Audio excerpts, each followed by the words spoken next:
एक बार एक पॉन्ड में 3 फिशेज़ होती हैं जो कि बेस्ट फ्रेंड्स होती हैं।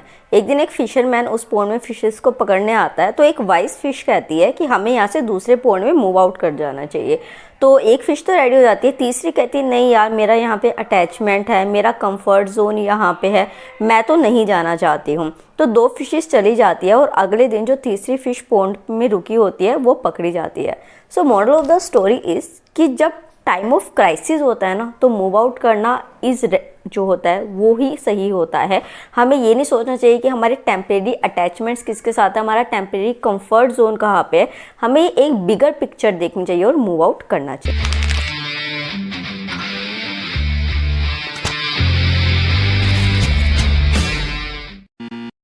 सो Hare Krishna and welcome back to my channel topper stop. मैं अभी शुरुआत में ईयर प्लग्स इसलिए लगा रही हूँ बिकॉज पिछली वीडियो में कुछ लोग ऑफेंड हो गए थे because of my some word, उसको बाद में डिस्कस करेंगे। बट नीचे से बहुत शोर आ रहा था ओनर्स का, और ये बाय चांस था कि लास्ट वीडियो में ऐसा कमेंट भी आ गया। और ये वीडियो वैसे प्लान नहीं थी ऐसे कुछ कि मैं ईयर प्लग्स लगा रही हूँ, बट ये हो गया, आगे डिस्कस करेंगे।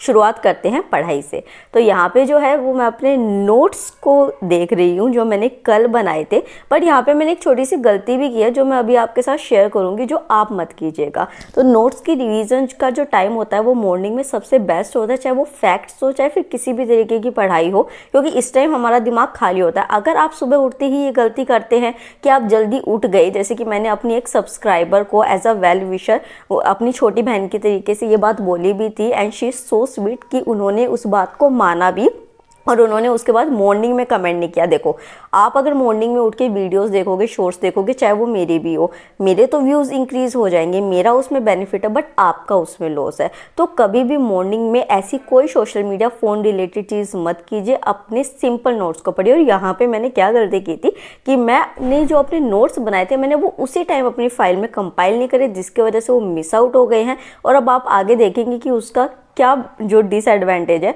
वो मुझे उठाना पड़ा बाद में, बट उससे पहले आप सभी के लिए इम्पोर्टेंट इन्फॉर्मेशन है।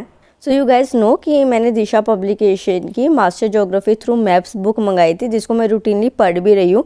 उसी को देख के मैंने इनके 4 कलर बुक्स में से आर्ट एंड कल्चर की जो बुक है वो भी मंगाई है। ये फर्स्ट यूनिक बुक है इस तरीके की आर्ट एंड कल्चर की, जो दिशा पब्लिकेशन जैसे ऑथेंटिक पब्लिकेशन हाउस से रिलीज़ की गई है। ये बहुत अच्छी बुक्स है फॉर प्रीलिम्स एंड मेंस दोनों। इसमें क्या है कि टॉपिक्स कवर किए गए हैं, Indian architecture, sculpture, music, dance, painting. और देखो प्लस पॉइंट यहाँ पे क्या है कि ये बुक जो है वो फुल ऑफ इन्फोग्राफिक्स है, टेबल्स, चार्ट्स, मैप्स, जो कि कैंडिडेट्स को हेल्प करती है for better comprehension and retention of topics. और उसी के साथ यहाँ पे जो टॉपिक्स है उनका बहुत सिस्टमेटिक अरेंजमेंट दे रखा है with concise scripts and comprehensive way of matter, की किस तरीके से आप पढ़ के अपनी तैयारी कर सकते हैं। उसी के साथ ज्योग्राफी थ्रू मैप्स बुक का भी मैं एक बार आपको दोबारा बता देती हूँ कि यहाँ पे इंडियन एंड वर्ल्ड ज्योग्राफी दोनों को कवर किया गया है। 105 मैप्स दिए गए हैं, इसमें 78 इंडिया के मैप्स और 27 वर्ल्ड के हैं, जिसमें फिजिकल और पॉलिटिकल दोनों एस्पेक्ट्स को कवर किया गया है। स्टूडेंट फ्रेंडली ग्राफिक रिप्रेजेंटेशन यहाँ पे दी गई है, क्रिटिकल डाटा दिया गया है इन्फोग्राफिक्स, टेबल्स, पाई चार्ट्स की हेल्प में, ताकि पढ़ने में आपको आसानी हो। और ये सीएसई एक्सपर्ट्स के थ्रू बनाई गई है। तो एनसीईआरटी क्यूरिकुलम के हिसाब से प्री मेंस के क्वेश्चंस इसमें भी अवेलेबल आपको हैं, तो ये आपको बहुत हेल्प करेगी। इन दोनों बुक्स के लिंक मैंने डिस्क्रिप्शन बॉक्स में दे दिए हैं, आप चेक कीजिए और ये आपकी स्टडीज़ को बहुत इम्प्रूव करेगी। तो चलिए फिर ब्रेकफास्ट कर लेते हैं। और अगर आप लोगों को शोर आ रहा हो तो सॉरी, बट एक चीज़ मैं डिस्कस करना चाहती हूँ। एक्चुअली मैं पिछली वीडियो में वो बात बोलना नहीं चाहती थी बिकॉज मेरे पेरेंट्स भी इस वीडियो को देखते हैं और वो शायद थोड़ा सा बुरा लगेगा उनको कि उनकी बेटी पढ़ने के लिए गई है बट उनको ऐसे रहना पड़ रहा है। The owner of the building is, मैंने एक वर्ड यूज़ किया था उनके लिए, गवार, एंड मैं अपोलोजाइज नहीं कहूँगी और गलती आपकी भी नहीं है। बेसिकली हमारी सोसाइटी में क्या होता है ना कि जो रूरल बैकग्राउंड से लोग होते हैं, थोड़े कम पढ़े लिखे होते हैं या उनको थोड़ी कम नॉलेज होती है, तो हम जैसे जो थोड़े एजुकेटेड लोग होते हैं हम अपने आप को कुछ ज़्यादा सुपीरियर समझते हैं और हम उनके लिए वर्ड यूज़ कर देते हैं गवार, विच इज़ वेरी रॉन्ग। यहाँ पे जो मैंने वर्ड गवार यूज़ किया था वो इसलिए किया था बिकॉज ये जो पीपल है नीचे रहते हैं, they are extremely rich, they are educated, they are living in a urban society like Delhi, इतने पोश एरिया में, अच्छे एरिया में वो रहते हैं, बट पूरे दिन उनके घर में गालियाँ दी जाती हैं। लिटरली ऐसी फीमेल ओरिएंटेड गालियाँ जिसको कि मैं एक डिसेंट फैमिली से बिलोंग करती हूँ, मैंने कभी अपने घर में नहीं देखा है। और यहाँ पे क्वेश्चन ये भी रेज कर दिया गया था कुछ सब्सक्राइबर से कि क्या आप एक आईएएस ऑफिसर बनने लायक हैं। तो यस, मैं एक आईएएस ऑफिसर बनने लायक हूँ, बिकॉज यहाँ पे कितनी गर्ल्स रह रही हैं, उन्होंने आज तक इस चीज़ के ऊपर अपनी वॉइस रेज नहीं की थी, वो इतने दिन से ये चीज़ें सुन रही थी, बट मैंने आते ही इस बात पे ऑब्जेक्शन उठाया है और एक्शन लिया गया है उसके ऊपर। तो yes, I am a capable IAS officer aspirant, ठीक है। तो गवार वर्ड जो होता है वो एक अनएजुकेटेड लोगों के लिए नहीं होता है, वो उन लोगों के लिए होता है जो सिविलाइज्ड नहीं होते, चाहे उनके पास कितना पैसा हो, कितनी बड़ी वो सोसाइटी में रह रहे हो। आई होप मैंने अपनी बात क्लियर कर दी होगी और अब आप आगे से ऐसा कोई कमेंट नहीं करेंगे। चलो उसके बाद शुरुआत करते हैं। जो मेरे नोट्स मिस हुए थे, अगेन मुझे वो नोट्स जो हैं अपने बनाने पड़े और ये गलती जो है वो मैंने की है, वो आप मत कीजिएगा। उसके बाद क्योंकि COP28 अभी करंट अफेयर में था, उसकी मैं वीडियो देख रही थी और अभी मैंने एक चीज़ जो डेवलप की है वो ये की है कि पहले मैं साथ के साथ नोट्स बनाने लग जाती थी, जो कि एक गलती थी, क्योंकि कई बार कई चीज़ इतनी इंपॉर्टेंट भी नहीं होती है, क्योंकि बहुत सारे चैनल्स ऐसे होते हैं जस्ट फॉर व्यूज़ वो जो होता है 15-20 मिनट की लेंथ की वीडियो बना देते हो, और जब आप उसमें से कुछ प्रोडक्टिव चीज़ निकालने की कोशिश करते तो मुश्किल से आपको 3-4 लाइन्स मिलती हैं। तो इस वजह से पहले तो मैं जब नोट्स बनाया करती थी पहले तो वो मेरे वेस्ट हो जाया करते, तो पहले मैं देखती हूँ, अगर मुझे 5 मिनट के अंदर ये लग जाता है कि हाँ ये वीडियो जो है वो प्रोडक्टिव है, तो फिर मैं उसके नोट्स बनाती हूँ। और आप भी इस चीज़ को फॉलो कर सकते हो और अपने टाइम और अपनी मेहनत को बचा सकते हैं। और यहाँ पर जिस तरीके से मैंने जो है अपने मैप्स लगा रखे हैं दीवार पे फॉर डेली रिवीजन, तो यहाँ पे मैं उन्हीं को रिवाइज कर रही थी, बिकॉज आप जो अभी एग्जाम्स देने वाले हो उसमें ज्योग्राफी बहुत इंपॉर्टेंट है। उसके बाद ना मेरे को जूस पीने का बहुत ज़्यादा मन कर रहा था। घर पे तो मैं रेगुलर बेसिस पे पीती थी, बट यहाँ पे मेरे पास जूसर या मिक्सर कुछ भी नहीं था और मुझे बहुत ज़्यादा क्रेविंग हो रही थी जूस की, और ऑरेंज जूस मेरा फेवरेट है। और अभी सर्दी आ रखी थी तो मुझे बस ऐसे हुआ कि चल यार एक बार जाके बाहर ले लेते हैं। वैसे मैं अपना बजट बहुत सोच समझ के खर्च कर रही हूँ, बट फिर भी खर्चे हो जाते हैं मेरे से। और मैं अभी आज ही कैलकुलेट कर रही थी कि मेरा बजट बहुत ज़्यादा बढ़ गया है। तो इस मंथ मैं कोशिश करूँगी, क्योंकि सेकंड मंथ अब शुरू होने वाला है, 2 दिन बाद मुझे यहाँ पे है कि मैं उनको इम्प्रूव करूँ। और यहाँ पे मेरी खुशी देखो ऑरेंज जूस के साथ, मुझे लिटरली फ्रेश जूसेस जो है ना वो बहुत पसंद थे। उसके बाद आज बात कर लेते हैं HCS की और इंडियन फिलोसफी, जो मेरा ऑप्शन है, क्योंकि पिछली बार एक कमेंट आया था और मैंने उनको कहा था कि नेक्स्ट वीडियो में डिस्कस करेंगे। तो देखिए फिलोसफी को लेके चल रही हूँ मैं, क्योंकि मार्च में जो है वो अपना मीन्स है HCS का, तो मैं अभी लेके चल रही हूँ। स्टार्टिंग जो की है वो मैंने इंडियन फिलोसफी से की है, उसके बाद मैं वेस्टर्न फिलोसफी उठाऊंगी, फिर सोशियो पॉलिटिकल फिलोसफी, और उसके बाद मैं फिलोसफी ऑफ रिलीजन उठाऊंगी, बिकॉज इंडियन फिलोसफी और फिलोसफी ऑफ रिलीजन जो होता है वो बहुत इंटर रिलेटेड है। और सोशियो पॉलिटिकल फिलोसफी जब मैं करूँगी तो उसमें मेरा current affair most of the cover हो चुका होगा, तो मैं उसको ज़्यादा अच्छी तरीके से जो है वो अपने GS2 ऑप्शनल 2 का पेपर है उसके लिए कर सकती हूँ। और यहाँ पे जो है मैं क्या कर रही थी, क्वेश्चन प्रैक्टिस कर रही थी जो वीडियो के बाद थे, और मेरे क्वेश्चन सही हो रहे हैं आजकल। मैं जितने भी क्वेश्चन प्रैक्टिस कर रही हूँ तो मुझे इस बात की खुशी है। और अब बात आ जाती है HCS पे। देखिए HCS की मैं बात करूँ तो सॉरी, आपको 3-4 चीज़ें बहुत इंपॉर्टेंटली वहाँ पे ध्यान रखनी है। पहली बात, जो पहले HCS का पैटर्न आया करता था कि फैक्चुअल हुआ करता था, अब वो नहीं है, वो UPSC से भी ज़्यादा आई नो क्या ईगो पे लेके उसको टफ पे टफ बनाए जा रहे हैं। और दूसरी चीज़ ये कि पिछली बार जो ब्लंडर हुआ था वो आपको पता ही है, मेरे साथ भी हुआ था और बहुत सारे स्टूडेंट्स के साथ हुआ था। HCS जो है वो मार्क्स की कट ऑफ नहीं रिलीज़ करता है और वो इस बार भी नहीं बताएगा।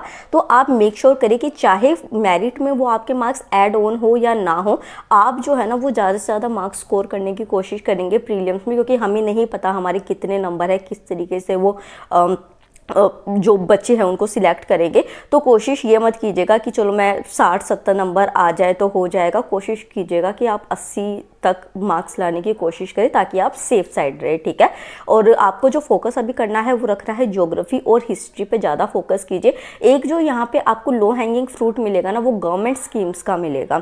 और अगर आपने RO और HCS दोनों का भरा है ना, तो आई विल सजेस्ट यू कि you go for RO exam, because RO comparatively easy है, HCS इज टू अनप्रिडिक्टेबल। और ऊपर से जो एग्जीक्यूटिव ब्रांच है SDM है, मैं जैसे जनरल कैटेगरी से हूँ तो सिर्फ एक है वहाँ पे सीट, जहाँ तक मुझे अभी तक पता है। क्या पता सीट बाद में इंक्रीज हो जाए, तो यू गो फॉर डैट, ठीक है। और यहाँ पे अभी मैं इवनिंग चाय के लिए आई थी और बिल्डिंग में कोई भी नहीं है, मैं बिल्कुल अकेली थी, तो फिर मैंने अपनी चाय बनाई। तो HCS का इतना आपको समझ आ गया होगा।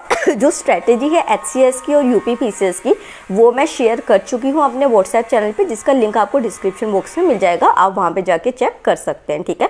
फिर यहाँ पे मैं अपनी इंडियन फिलोसफी को कर रही हूँ। सॉरी फॉर द नॉइज़ यार, यहाँ पे है इशू। अब आप कहेंगे तो आपने यहाँ पे घर क्यों लिया, क्योंकि देखो ना यार, जो नेगेटिव कमेंट्स करते हैं आके कमेंट सेक्शन में कि व्लॉग बनाती है, सिलेक्ट नहीं होगी कुछ भी ऐसा करके, वो तो अब किराया भरने आएंगे नहीं ना, रेंट तो मुझे ही भरना है। तो इस वजह से मैंने अपना थोड़ा पॉकेट के अकॉर्डिंग देखा, जो कि अब मुझे थोड़ा सा रिग्रेट हो रहा है।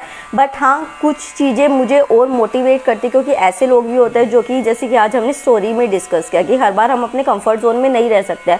और एक इशू जो मुझे यहाँ पे आके हो रहा है, वो मुझे हर टाइम ईयर प्लग्स लगा के रखने पड़ते हैं, जिसकी वजह से मेरे माइंड में ना वो ऐसे प्रेशर सा डेवलप हो जाता है। और इवन मोक, क्योंकि मैंने शुरू कर दिया, मोक देते हुए मुझे बहुत प्रॉब्लम होती है, क्योंकि उस टाइम पता नहीं मुझे आदत है कि बिल्कुल वो शांति से हो जाती है ना, तो मेरा दिमाग काम करना बंद कर जाता है।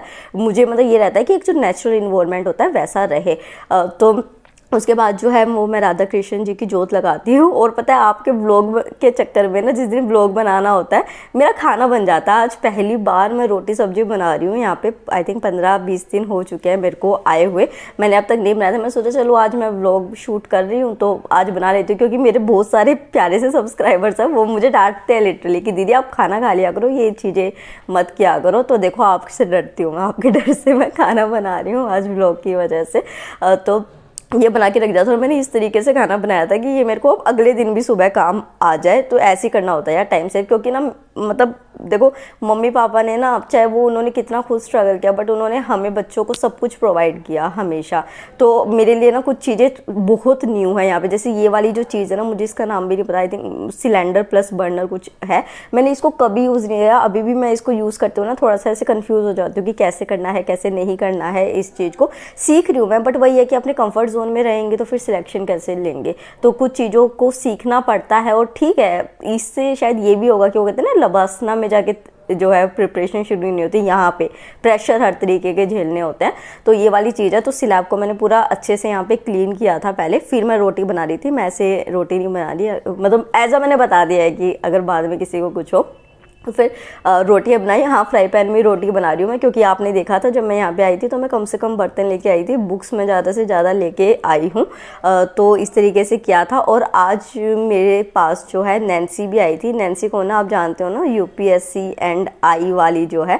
तो यहाँ पे रोटियाँ मैंने बना ली थी, अच्छे से पेट भर के खा लिया था।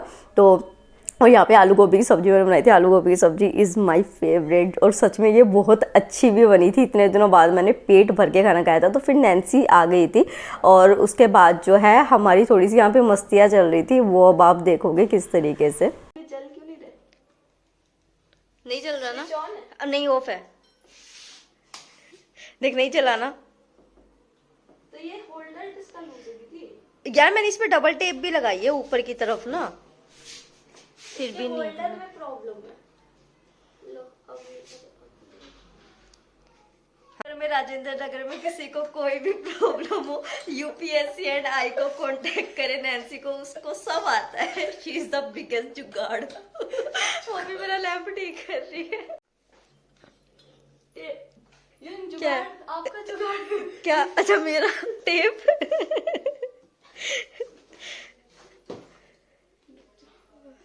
रिजाइन दे दे। फाइनली जल गया, बन गया।